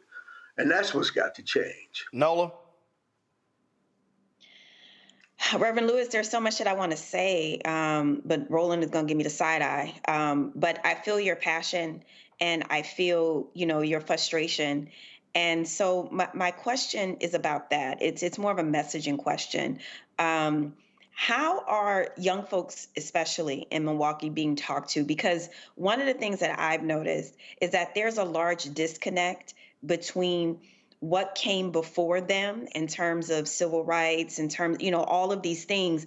There are a couple generations where there's a disconnect to the point where it doesn't matter. How are you drawing these connections? Like, what's the messaging look like, especially when you're trying to talk to young folks who have horrible education and do not see any job, any jobs in their future? You know, that's a great question because that, man, we're deep into colleges right now. Good. And then these influencers, we're deep into influencers. And we're deep into having concerts for young people to let them know that we care, we want you to be with us, and so on and so forth. But I'm going to tell you, the other team is playing hardball. You know, I try to tell, you know, the Democratic Party, I said, listen, man, you got to be a little bit rougher. Man, you got to be a little bit stronger. You got to fight a little bit harder because these guys, they're not playing. You know, I just heard the other day that Elon Musk is paying people $100 to come and sign some kind of petition, and then they try to talk him into going and vote. I'm saying, and we can't even give people water when they come and line up to the polls. I'm like, what is wrong? What's wrong with this picture? Why don't we fight harder?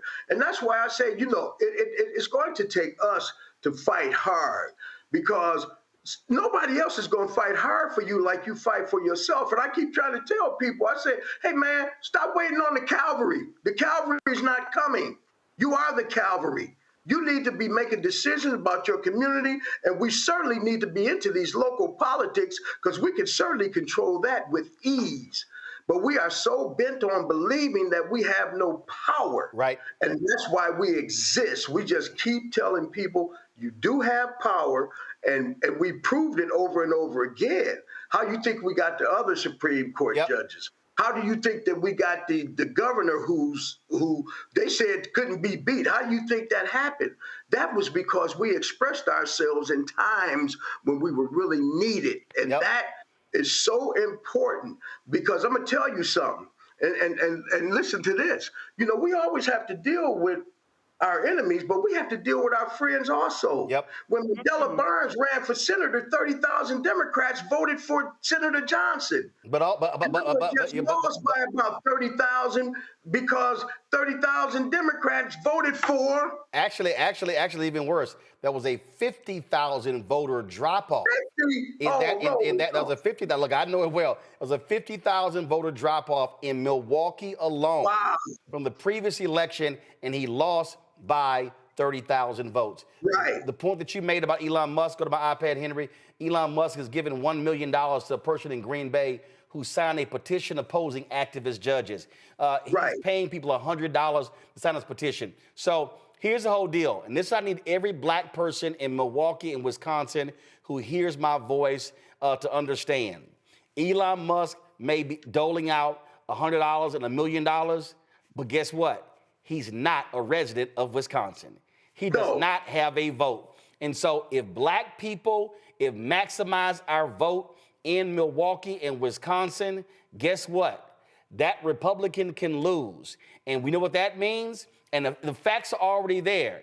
Democrats, when that woman won last year by 11 points, when they got on the court, they changed partisan gerrymandering. They dealt with ballot drop boxes. They restored powers to the governor that people voted for. And so I need black people to understand. And see, some of y'all Simple Simons, this ain't about shilling for Democrats. It's saying who stands with folk who are going to advance an agenda that black folks support. Earlier, Greg, you may have missed the top of the show that the Trump MAGA folks stopped a racial discrimination lawsuit in Texas where Texas was discriminating against black folks and others when it came to federal funds. MAGA comes in and they pull it and the case is going to be over. And so this is about advocating for black interests, and you got to say one of these folks are going to win. So this is real simple. Y'all put the photos up of the candidates. Everybody black in Wisconsin and Milwaukee, I need you to hear my voice. That guy on the right, Brad Schimmel, that's who Elon Musk has put $17 million behind. He is not supporting the woman on the left. I can say it, Milwaukee, Wisconsin, you vote for Susan Crawford over Brad Schimmel. Greg, as simple as that. Y'all keep up the good work. We're going to keep pushing this thing. We're going to have another group on the show on Monday because that election on Tuesday is too damn important. And so, y'all, Soldier in the Polls there, Soldier in the Polls in Milwaukee. This is how you can access their social media on Twitter. I don't call it X, Instagram, TikTok, their website, Facebook as well. Greg, we appreciate it. Thanks a lot. Keep up the good work. Thank you, Doc. Folks, y'all want to understand how you confront power. This is what happened yesterday in Tennessee. You had a white Republican who had the audacity, the unmitigated gall to insult Tennessee State Representative Justin Pearson. Pearson was up talking about a particular bill, and you had this Republican who dared then to challenge him by saying, well, we've been here, where have y'all been? Roll a video, please. You've been here, we've been here working, where have you been? Well, that set Representative Pearson off because he had been dealing with the tragic death of his brother.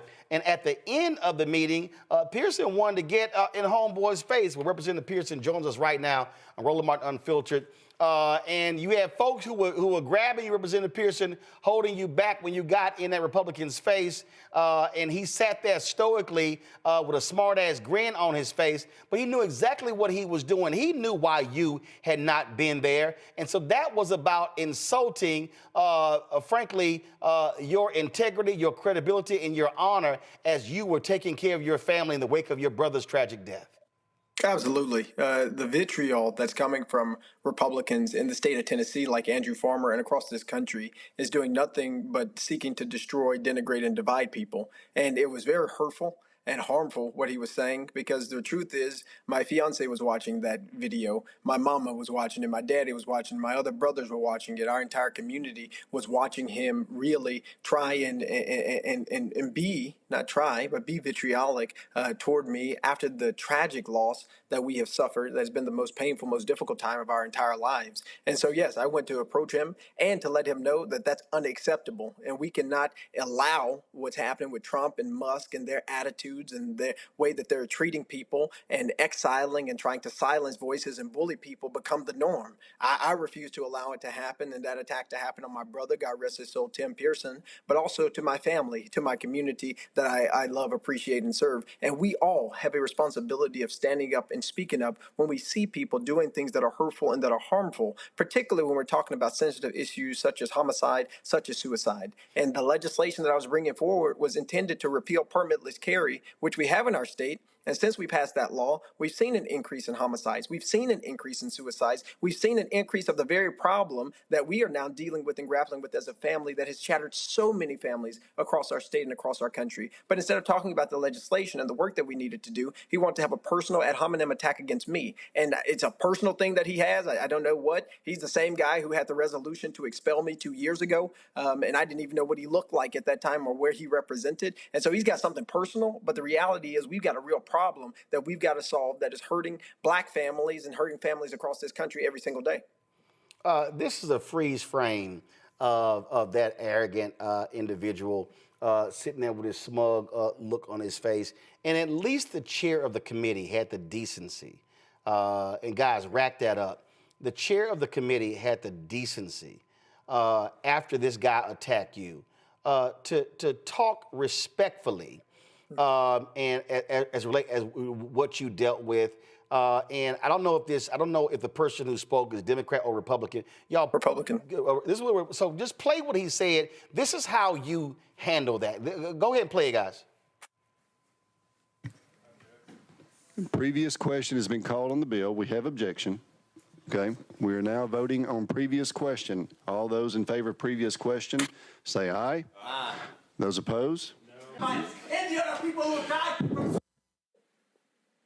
And when after this idiot, Andrew Farmer, continued his attack on you. And guys, go to my iPad. This is Chairman Clay Doggett. Representatives, Mr. Representatives, I know this is a very difficult time for you to be back up here. I'm sorry for all the things that you've experienced. You've been a great uncle. You've done the things that you were supposed to do to help your family. I understand that. If I was in the same situation you were in, I would be doing the same thing. I understand that. Okay, I know tensions are high up here today. Disrespect is high here. It is. But, ladies and gentlemen, we're going to do our best to be as civil as we can up here. Okay, and I appreciate that very much. So, with that being said, I'm going to go to Leader Lambert. Representative Pearson, I'm curious. Did any Republicans come up to you afterwards and say what he did was uncalled for? I mean, a couple of them were appalled by his actions. And I don't know if he knows this, but several Republicans also have dealt with the loss of loved ones in their own family by suicide. And so many have texted me and came to me and apologized. And the reality is, when we're dealing with something like gun violence, when we're talking about issues that you talk about on the show all the time, economic justice, social justice, racial justice, is not just a black person's issue. We're talking about something that's good for everybody. And our shared humanity at some point should supersede our desire for political talking points and political posturing. But for Andrew Farmer, that wasn't the case. He wanted to use the pain that my family and I are experiencing and exploit that for his own personal political gain, for his personal vendettas that he has. And so, as you saw with Clay Doggett there, who is a Republican and who is a chair, he said he would have done the exact same thing. Because in my family, family comes first. In my community, family comes first. And there's nothing that I'm going to do to put my family or my nephews, who I love and I care about, second. My parents, like, we have a responsibility to care for our loved ones, particularly at times of grief. And the truth is, people deserve more time to grieve. I even brought up legislation to make sure that everybody who works in government at least has 2 months of bereavement time. Because when you have such a tragic loss that is literally altering the course of your family's life and your own life, you need more time to not only process that change, but make sure that the necessary systems are in place to help your family to operate and to be able to do the things that they need to do to continue to move forward. Andrew Farmer has a problem. But it is not a problem that is just in and of himself. Again, this comes from this Trump-Musk ideology that the more you berate people, the more evil you are, the meaner you are, somehow that is a good thing. And we have to change that with a new true revolution of values that prioritize the people who are suffering, prioritize the people who are grieving, prioritize the people who are hurting, and make legislation and policy to address those needs, to address that pain, not to denigrate and degrade folks. And you know what? I've had some people go, but I don't understand why they can't, why Pearson and why Jones, why they always going off. And let's be real clear. You got some Negroes in the Tennessee Black Caucus who can't stand y'all. And they think that y'all make too much noise, you're getting too much attention, and you should play the go along and get along game. But that ain't gotten black folks anything. There's a lot of people who wanted to play the go along, get along game when it came to Tennessee State, and we saw how they still are trying to take that university over. Also, when the state controller wanted to take over that small black town because that money was coming in, same thing. And so the go along, get along game, that is not helping black folks in Tennessee when you got crazy, demented MAGA Republicans in control. I mean, you got to be honest about what we're up against. And too often we're playing from a rule book or a playbook that is old, that is tired, and that they've thrown out decades ago. We have to realize that communities like the community of Mason, of Brownsville, they're fighting to get forward to have a community benefits agreement. And so what do Republicans in the Tennessee General Assembly do? They actually bring forward legislation to make it illegal for corporations to enter into community benefits agreements if they get any incentives from the state. We realize that anytime that we try to make progress here in our city, we're trying to do some work around guaranteed basic income, and now the state legislature is bringing forward legislation that you can't use any money at the local level for guaranteed basic income. All the times we try to make this progress, we experience this white lash. It's the resentment to the progress that we are trying to make that is more equitable, that is more fair, that is more just. And for anybody who is operating on that old playbook, thinking that there's somehow this great savior of a Republican, or there's a conscientious Republican who's going to start stepping up and stepping out of line with the status quo, I wouldn't hold your breath for it. What we have to do is fight differently, engage our communities more intentionally, and mobilize more people, not just to register to vote, but to show up at the polls to make sure that our voices are being heard at the local, state, and the federal level. Because too many of our representatives believe that if they go to their jobs strictly, then that's all of it. And they're not back in their communities like I am here in District 86, fighting Elon Musk, who has an XAI plant here, who has 18 gas turbines that's polluting the air with formaldehyde at 10 tons per year, right? Like, we got issues that we need our elected leaders to be on the front lines of and to be working alongside community organizations to help to address. We cannot operate as though this was 10, 20, 30, 40, 50, 60 years ago. We have to start planning, thinking that far into the future, and realizing that if we continue to be silent, if we continue to allow our people to be disrespected, allow ourselves to be denigrated and disrespected, they're going to say that this is what we desired and this is what we wanted. I refuse to do that on behalf of my district, on behalf of my family, because I know that if we do not resist, if if we do not dissent, they will say that we are assenting to the pain and to the travesties that they are causing all across our country. Whether you talk about Dodge and the hurt to veterans and to Social Security and to Medicaid, or you're talking about right here in Memphis, seeing the White Chamber of Commerce exploiting the people in this community to allow Elon Musk to do whatever he wants without any recompense. We've got work to do, and we need elected leaders who are going to rise to meet this moment, who are not going to bow down, be broken and bent by the status quo. And let's be real clear, they only believe in local control when they are the ones who are in control. So they want to tell Memphis how to spend Memphis's money, which is black people. They want to tell Nashville how to spend Nashville's money. I'm going to go to my two panelists with me. Nola, your question for Representative Pearson, then Reese, go. Representative Pearson, first of all, young brother, you were so impressive. I really need you to know that. And you are carrying the world on your shoulders, and you were doing it just with elegance and grace and a ferociousness that I truly admire. So I just want to say that you are so impressive. And I'm sorry and not sorry what happened, because you mentioned this idea of revolution of values. And I want to stay there for a while, because you're right. So much of this is about the cruelty. It's about getting people to bend the knee. It's about, taking the hood off, essentially, and thinking you're supposed to scare somebody after you take the hood off, right? But my question to you is about this revolution of values. This, to me, is important, and it's what's missing in the messaging. What do you say to the party behind closed doors in terms of messaging and what's going right and what's going wrong? Mm-hmm. Look, I think for the Democratic Party, we have to prioritize the issues that are affecting people who have been negatively impacted by the oppression of a capitalistically exploitative plantation economy.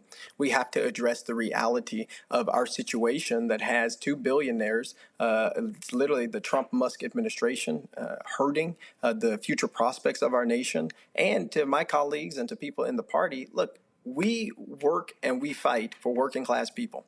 We work and we fight for the uplift of black folks, for immigrants, for poor folks, for people who've been disinvested in. That is who we are. And our responsibility is to go back to that true identity, to those true ideologies that helped to make us who we are and helped us to build a very strong party. Trying to pretend like if we become more conservative, then we're going to get enough people on our side. If we become more Republican, I think as Bernie Sanders once said, then we're going to get some of the Republicans on our side. That's not what we need to do. We need to fight oligarchy. We need to fight these anti-democratic, anti-constitutional things that are happening at our state and at our local and at our federal level. We need to organize across states, whether that be in Nebraska or in Tennessee or in Mississippi and Alabama, to make sure that the voices of people who are in those states is being heard, and not just concentrate our efforts on California and Massachusetts and New York. We have to use our power where we have it to go against the status quo. And even in places where Democrats are in power, we need to see a reduction in poverty. We need to see an increase in the minimum wage. We need to see an increase in the amount of laws dealing with guaranteed basic income. When we have power,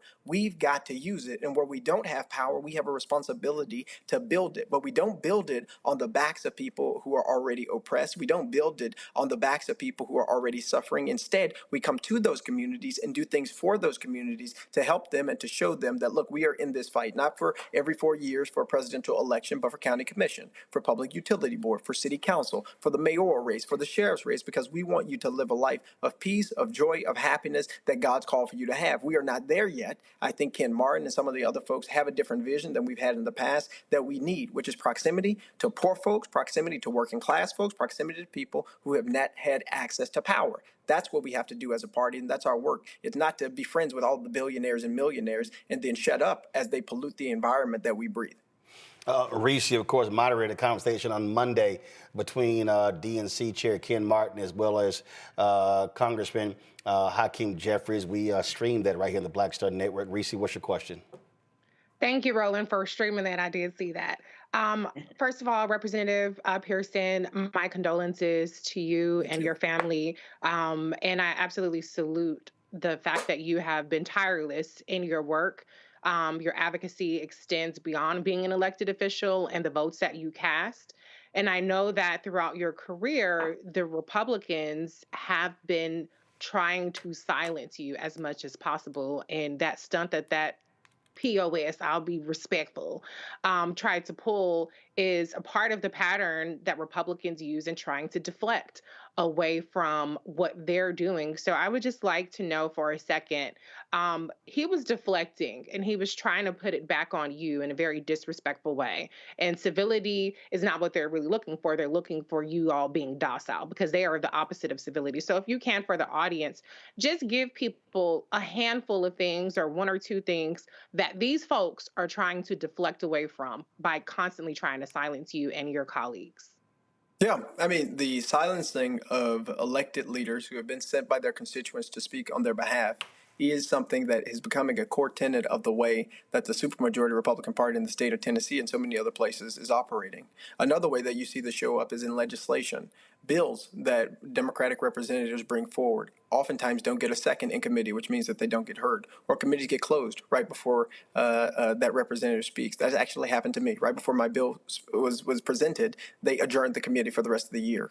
Right? These attacks are anti-democratic. They're anti-constitutional and anti the principles that we're supposed to espouse, not only as elected officials, but as people who live in a democracy. And when you're thinking about the personal interactions, you saw what happened with Andrew Farmer and me, right? That's not uncommon, right? The disrespect that exists for representatives, particularly representatives who are black, is a part of the modus operandi of people. And then they're going to say, well, nobody mentioned race, right? Like that's going to, again, a deflection from the reality. But what haven't we done is what I started to explain to Representative Farmer while I was helping to take care of my nephews and our family is continuing to mend from this tragedy. What haven't we done? We haven't expanded Medicaid in the state of Tennessee, and 300,000 people are uninsured, especially those in rural areas and in different parts of the state that aren't even in Memphis and Shelby County that I represent. What haven't we done? We haven't made sure that immigrants and undocumented people are getting access to the resources that they need to be full participants in this society. What haven't we done? We haven't increased the minimum wage from $7.25. It's the exact same thing as the federal minimum wage. And so we are having people who are consistently living in poverty, and our income, median income here in Memphis,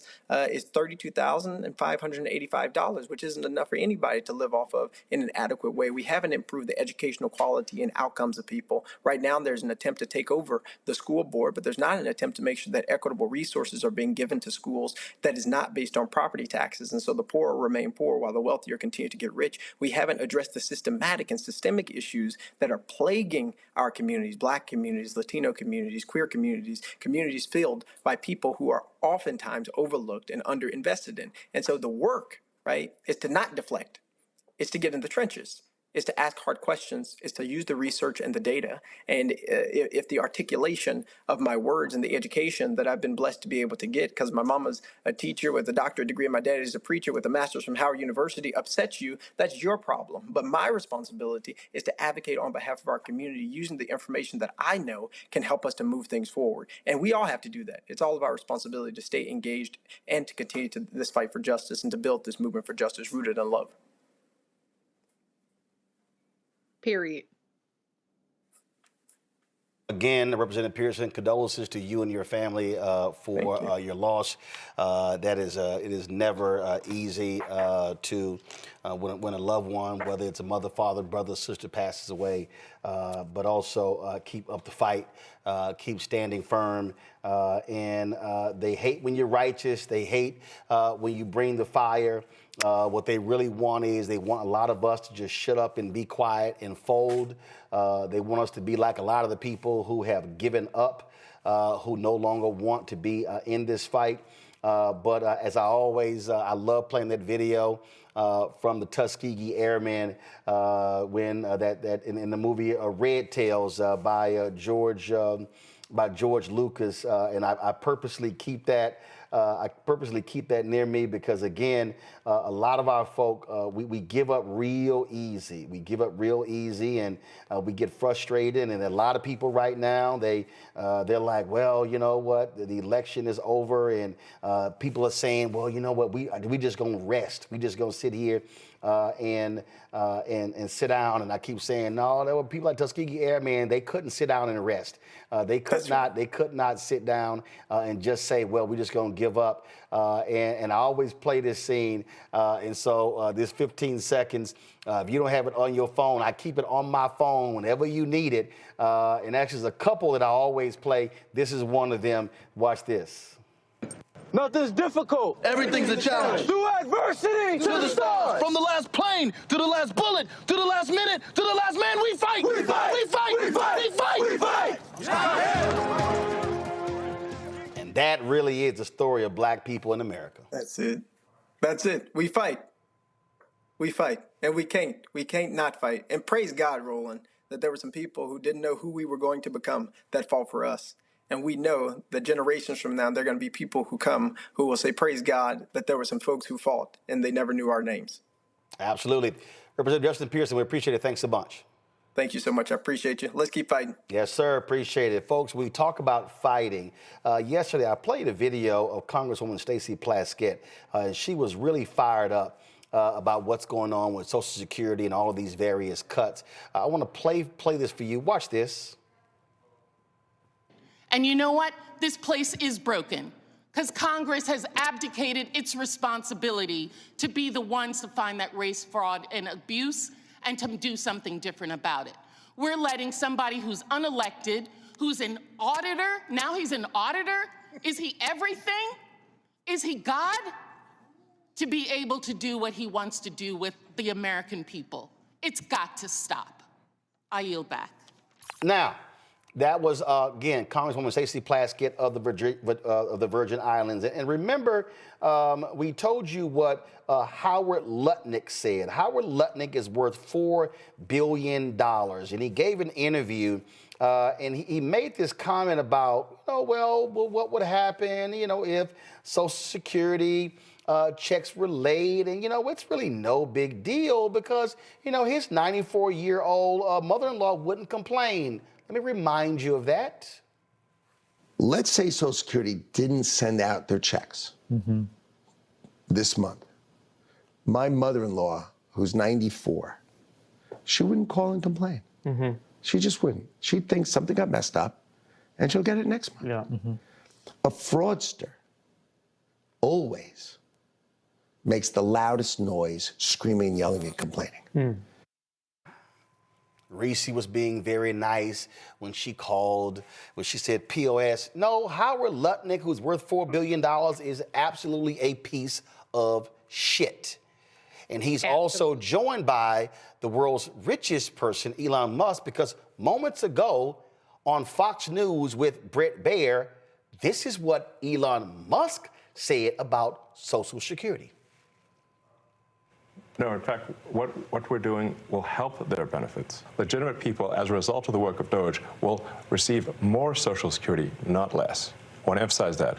As a result of the work of DOGE, legitimate recipients of Social Security will receive more money, not less money. All right. I want to emphasize that point and let the record show that I said this, and it will be proven out to be true. Let's check back on this in the future. So Washington Post. Y'all know that boy lying. He's lying, Reese, because I'm sorry, how are you going to receive more if it's already been established how much you are to receive? It's not all of a sudden, oh yeah, we're going to go find the waste, fraud, and abuse. And before you were getting $400, now we're going to send you $700. That's not how Social Security works. Well, first of all, let me be clear. I only said POS out of respect for Representative Pearson. Y'all know I don't have a problem cussing, so fuck Elon Musk. And this is what happens when you put a South African billionaire in charge of the whole goddamn government, because he wouldn't know a damn thing about Social Security, how it's calculated, the fact that we as Americans pay into Social Security. It's our motherfucking money, okay? So you're not bestowing more or less money because of this so-called waste, fraud, and abuse. It just shows more and more how they're out of touch. Howard Lutnick, why the hell would your rich ass mama or grandma, whoever the hell, be checking for a Social Security check? People need that coin. I don't know how much money these people think that folks have that are on a fixed income, that are over the age of 67. It keeps growing thanks to Republicans.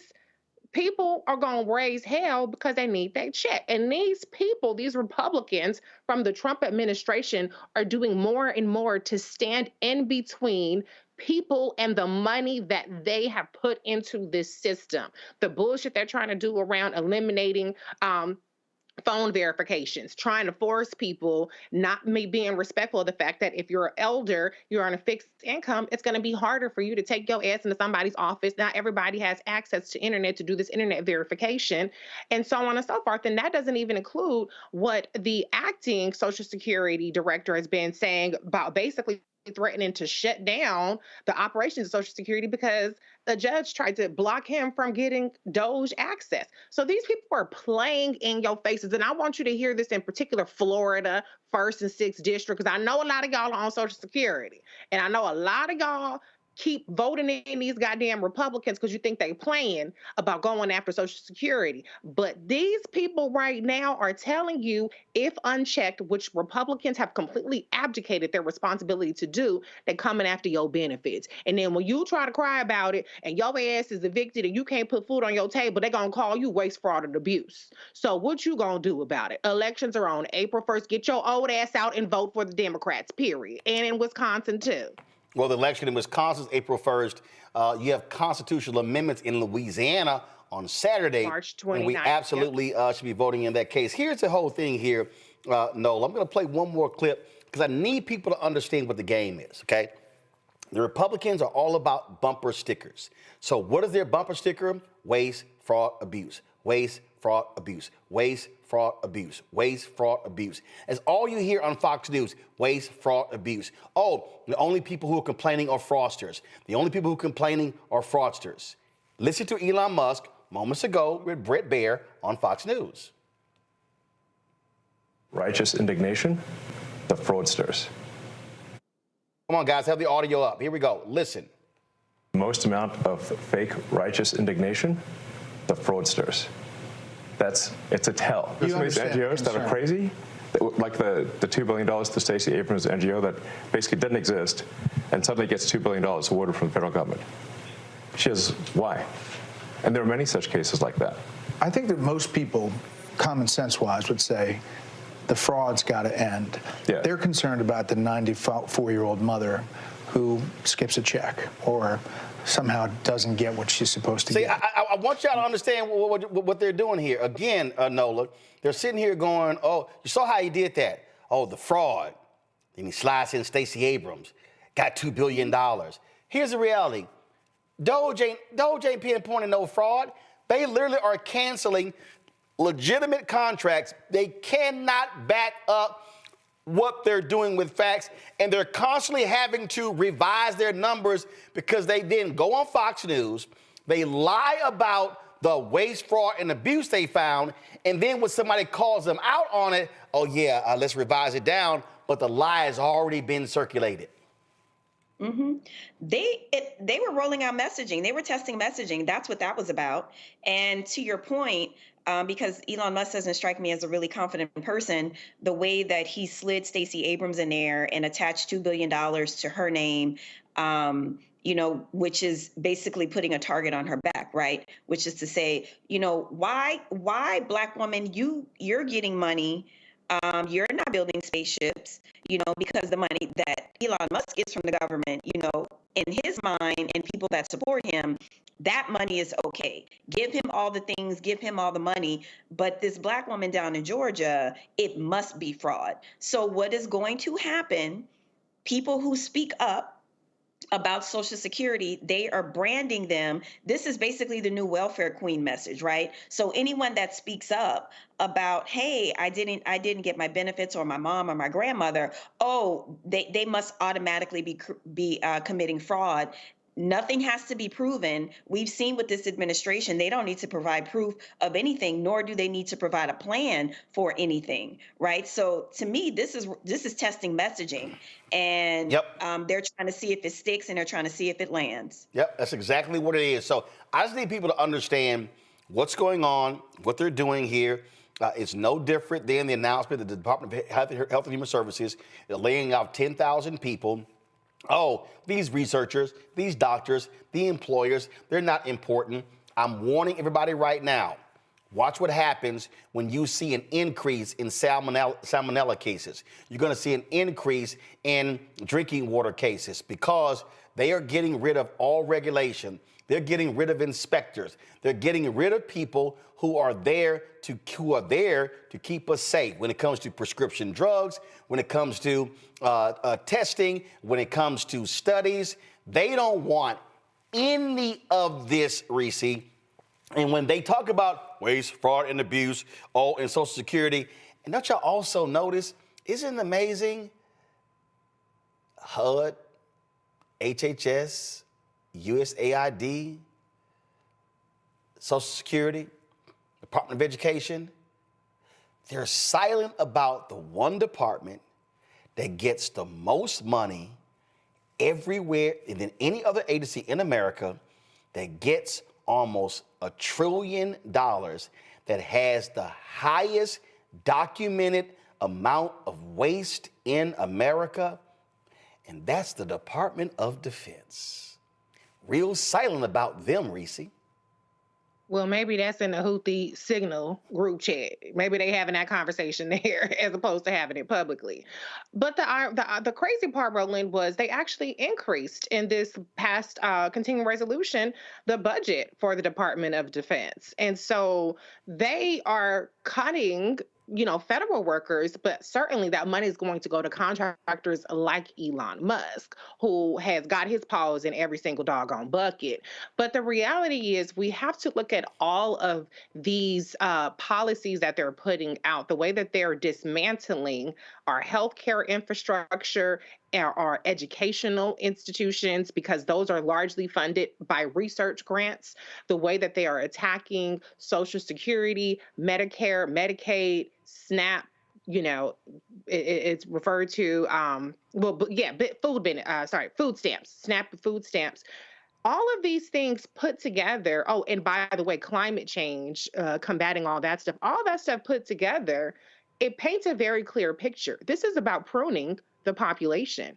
It is about getting rid of the people. They think that we're the waste, fraud, and abuse. We're the waste.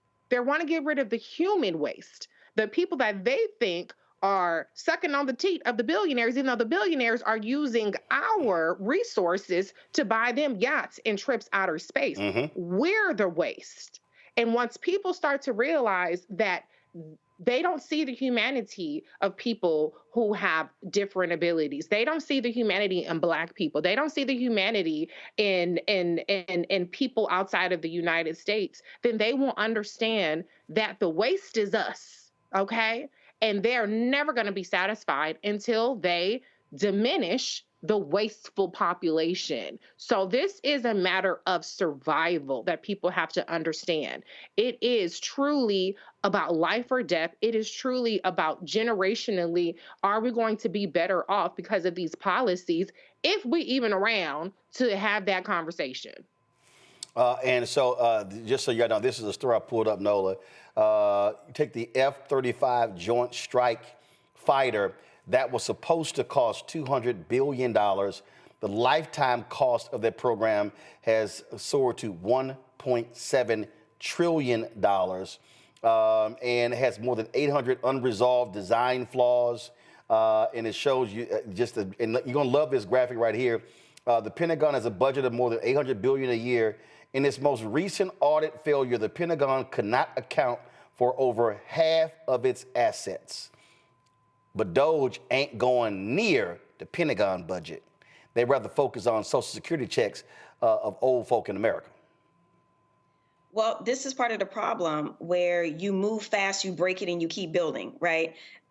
This kind of Musk way that we've adopted in terms of innovating. He criticizes NASA for saying that, they move too slow, they move too slow, they move too slow. We have to go faster, build harder. And if we break it, we build it all over again. You could see them applying that same sort of strategy to the way that they're approaching the federal government. They don't care if they break it. They don't care if they break it. And so when you think about DOD, and when you think about how so much money is spent and so much money just completely evaporates because they're trying to innovate, they're trying to innovate, but at the same time, they're trying to innovate, they're trying to compete, but they're going fast. They're going fast, and they're breaking things all over the place. And that creates this kind of waste, right? This creates this waste. And like you said, once upon a time, there was a division of kind of like national security and foreign policy labor, where Department of State, diplomacy first, got more of that chunk of money to go out into the world and to lead with diplomacy. But then there was a shift.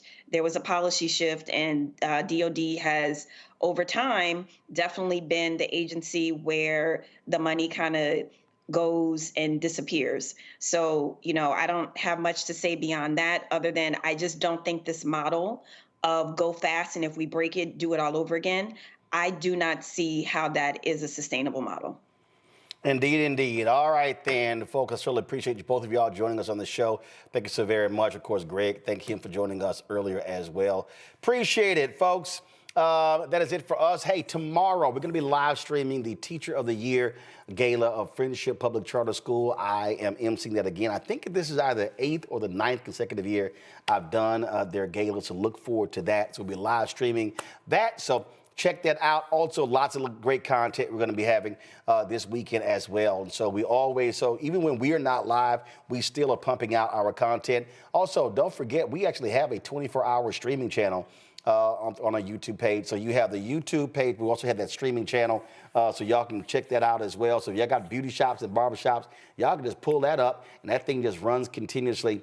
And so please do that. Don't forget, your support is critical for what we do. You heard me discussing earlier how these ad agencies completely screw us over. And I'm telling y'all, I met with all of them, and all we've gotten is lip service.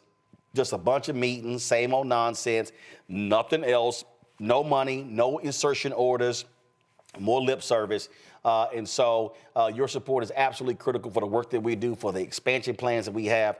And like I say, I literally was talking to business writers today, because as a business vertical we want to focus on, we're completely redoing blackstarnetwork.com. I signed that contract with a black-owned technology company out of California. And so we're trying to make this thing happen. If you want to support the work that we do, and look, I got no problem telling y'all right now, listen, that's going to cost at least $20,000.